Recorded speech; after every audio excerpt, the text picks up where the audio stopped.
Reporting this morning, economic activity increases strongly in first 4 months in 2019, and there's one about the Ghana Export Promotion Cocoa Board negotiating moves to increase chocolate exports. First port rule goes live this month. The Daily Graphic newspaper, WAEC bans cellular devices. It's to stem exam malpractices. Measure affects invigilators, supervisors too. World Bank votes $200 million for Odo Drainage. We know this. Police debunk armed robbery accusation against suspects. Say he attempted to steal scaffold. Tema, GRE, listen to this one. Probes missing tomato containers. Back page of the Daily Graphic newspaper. Police investigating case of 2 kidnapped Canadian women. We did this. Asante Achim North inaugurates police headquarters. Those are the stories here. Now, the New Weekend Crusade guide is reporting this morning. And finally, the FDA heard our claims. Now, FDA sensitizes vendors on food safety on the front page with 1 year after number 12 expose. CAF president arrested, detained in Paris. There's one about ending bauxite exploration in Atiwatu. That's an NGO's demand on this one. But listen, La Bukum is sitting on La and Bukum. They are sitting on oil and gold.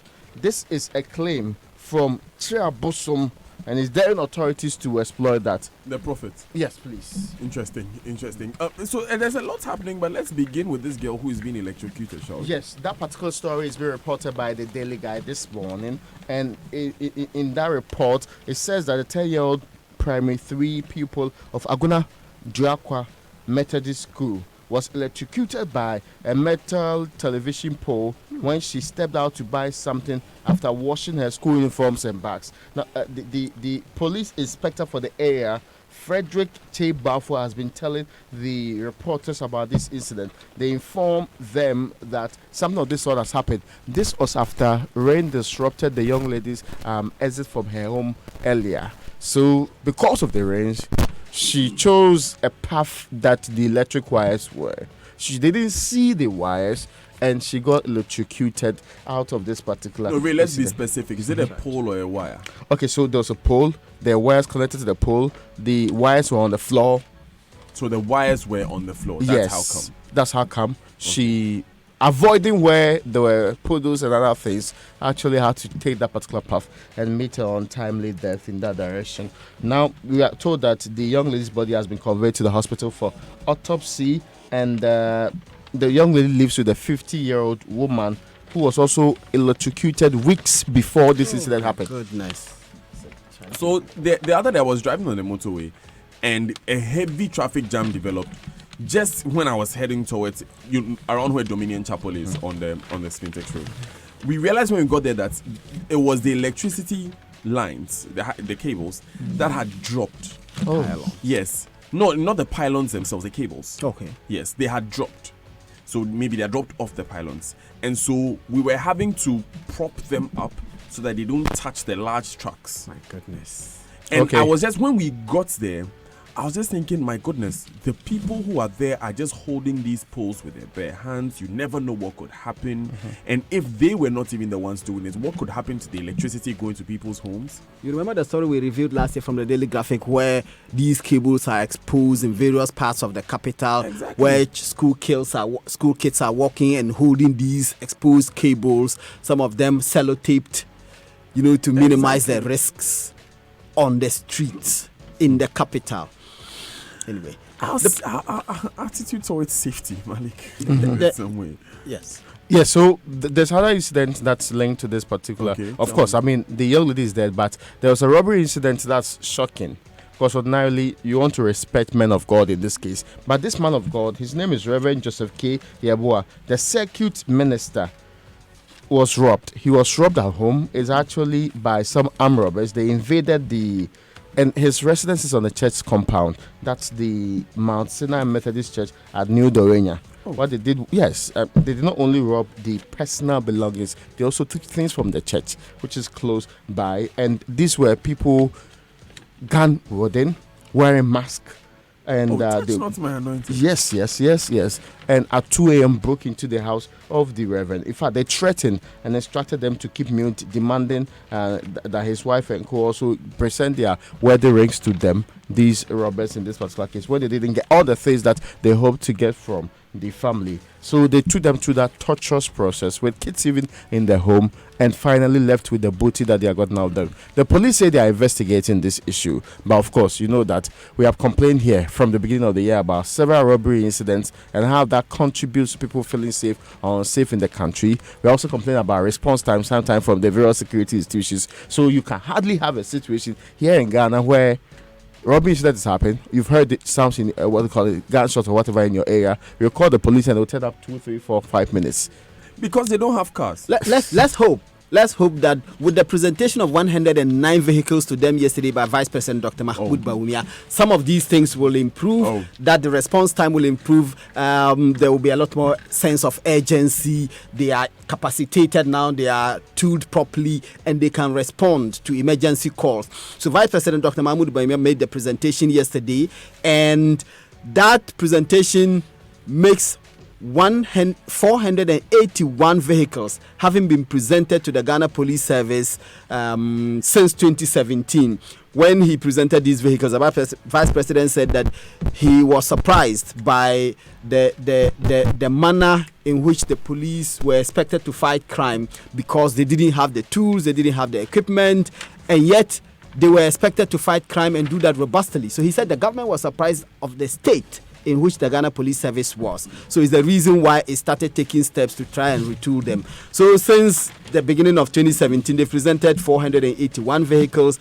We remember that the president presented 200 vehicles to the police in October 26th, precisely 2018. Now, if we look at the numbers, last year, 2017 actually, the IGP David Asante Appiah complained that the shortfall in the number of Ghana Police Service was 28,000, because currently we have 30,000 police officers and our population is virtually 30 million, right? Yeah. If you do the police civilian population ratio, you are talking one policeman to 1,000 civilians, when the UN requirement is one policeman to 500. Now we are doing one policeman to 1,000. That is way below what the UN benchmark is. But there are expectations that the government gave clearance for some recruitment to be done. The numbers have not come yet. The recruitments have not been done. But in the meantime, the police are still doing something. Yes. Another 109 vehicles are actually expected in the next 3 months. The Vice President announced yesterday. And the police themselves are rescuing some victims. Yes, the anti-human trafficking unit of the police actually have rescued in last year alone 285 victims of human trafficking in this case. In fact, they were trafficked to various parts of the country and the world, to be clear, by some unscrupulous persons. 18 have since been convicted. So we have 18 people who have been put in jail for trafficking people in this country. We know that there's more. Some 30 were also incarcerated for child labor connected issues too. The data is coming from the director of the unit, Superintendent Maiba. He disclosed this when he was on media meeting on the 2019 World Day Against Child Labor. More to this is the important fact that the year before, there was a reduction in the number of people who are arrested in this case. This is about some 339 victims. So we are increasingly improving the number of people who are rescued from this particular act. It doesn't necessarily mean, though, that the people who are victims have reduced. The fact that we are arresting and rescuing more doesn't mean, or less in this particular case, doesn't mean that the victims are actually, because if you take the evidence submitted by the various units, including what the CNN documentary suggested, there's still a huge situation of multi-layers of human trafficking, child labor happening across the country in different forms that destroys the future of the people. When we have less than 6 years to really either lose out on the demographic dividend or benefit from it, which is more likely we're going to lose out of it anyway. But when you're just 6 years to go, what we should not be doing is subjecting that human population. We should be giving the right education, we should be improving their lot, we should be giving the right skills, we should be giving the technological advancement of the world so that it can spear the next developments in our country. Rather, we are trafficking and making them virtually useless. How do you expect these kids to compete with the rest of the people in the world? Raymond, talking about education, the West Africa Examination Council is taking steps to deal with it is not only flats that we have a perennial problem. We also have a perennial problem with exam leakage, exam malpractices. WAEC is taking steps to deal with that. One of the major steps they are taking is the banning of the use of cellular devices in exam halls. And this ban affects not only candidates but also invigilators and supervisors as well. WAEC says that this ban became necessary when his own research indicated that so many people, particularly adults were the primary culprits in exam malpractices. I mean, the national head, the head of the Ghana National Office of WAEC, Wendy Adilamte, says that when they look at the processes and the people involved in criminal activity relating to examinations, they find out that ordinarily candidates would not on their own go and look for APO. But it is adults, be they parents or teachers or school managers, who take steps to look for leaked exam papers and submit these to candidates. Sometimes even in exam halls, they try to help them to engage in exam malpractices. She also warns against people she said are rogue website operators who make promises that they can help people to secure all of these exam papers to help them cheat. It's like cheating has become the norm. It is the reason why WAEC is taking these steps and warning all of these adults who are the primary culprits in exam malpractice to desist from doing so. Of course, she's making this announcement in the lead up to the WAEC examinations. We know that more than 500,000 people are expected to sit. Candidates are expected to sit exams from 16,871 schools, and they are writing the exams in 1,880 centers across the country from Monday, June 10th. And so this is the BEC? Yes, this is BEC. So these 500,000 are entering SHS in a few months? Yeah.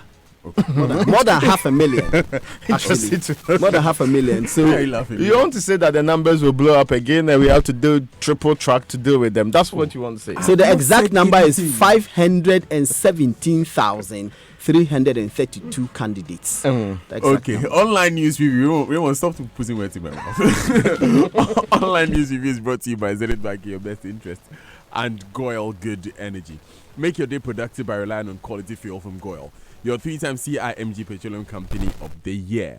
Goyle Super XP and Diesel XP are additive to enhance strong engine performance and prolong the lifespan of your vehicle. Above all, you are guaranteed extra quality with our fuel analyzer from our mobile laboratory van. Get your money's worth every day by buying fuel and lubricants from any of Goyle's over 360 service stations nationwide and experience good energy. Buy Goyle, go Ghana. Goyle Good Energy, Goyle Yenara Yedia. Now go lights with Zenith Bank and have dinner on us at the plush African Regent Hotel. Isn't that exciting? To enjoy this offer, simply use any MasterCard to make a minimum purchase of 500 Ghana cedis on a Zenith Bank POS as the African Regent Hotel and be rewarded with free dinner or a discount of 100 Ghana cedis on other meal options. Visit the African Regent Hotel today. Use any MasterCard on a Zenith Bank POS and have dinner on us. Go light with Zenith Bank. Zenith Bank, in your best interest. MyJohnline.com has that tweet I was sharing with you earlier. Canada warns citizens about violent crimes in Ghana. You want to read the entire post actually. So the tweet comes with a link that has a detailed description of the different situations that we have, right from the terror threats in neighboring countries to persons pulling loaded guns in churches and what have you. It's very interesting, and again, the implications on our image internationally and the international traffic that comes in. You know, even these things, they add a risk premium when we are taking loans internationally. You know that, right? Yeah, it's about political stability and also the stability of the state. Exactly, and this contributes to the stability of the state. So security forces need to be very much up and doing. Government to force TV viewers to pay for free-to-air content. Listen to this before I say anything else. The MOC moved to encrypt free-to-air television as an affront to media independence and freedom and a denial of the individual's right to information. So what's happening is that, you know that technology that applies with other, like some like DSTV. Oh, yeah. Where with DSTV, that if you don't pay a certain fee, it is encrypted from Yes. from where DSTV. So if you sources don't are. subscribe consistently. Exactly, it's called conditional access. Okay. So the new digital terrestrial television that is being rolled out, Yeah. the digiboxes that are going to be given, the signals that are coming into your homes, Giba insists that government is planning to introduce conditional access to every home, whether or not you are using paid TV or free to air television. So by that, what we are watching for free, we can't watch for free again. If government decides to pay to charge you like something like a TV license fee, So this they can indirect stop TV you licenses. from they can stop you from watching TV from the Ministry of Communication. I see. Yeah, that's what Giba. So that's one of the main issues that Giba has. I would raised advise yesterday. government to stand down on that matter immediately. Okay, government, take. If you want to take any cue from the TV license, bruh. But we will be speaking with executive members of Giba today on the Super Morning Show, so we can understand these issues better and see what the exact demands are. The BBC.com has Sudan crisis, African Union membership suspended. Now, the African Union has suspended Sudan's membership with immediate effect. What is happening in Sudan? Is it a, when there was a coup in Ghana, a number of, for instance, June 4, a number of people were saying that yes, the civilians were already pushing for a change in government, in a military government at the time, and that the military uprising sort of swept up that whole angst that was against the government at the time. And it looks like it's playing out in Sudan. People are agitating for a change in government. The military takes over, and now the people are fighting against the military. It's a bit awkward. I thought you would have 1 minute to do a story about Tema GRA proving missing tomato containers. Yeah, the minister. 10, 20-footer containers gone missing. This is tomato. They fell into the sea. They are missing.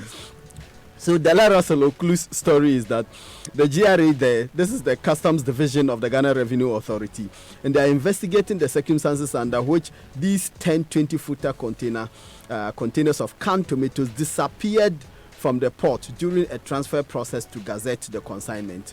So this consignment came, it overstayed the date for the clearing.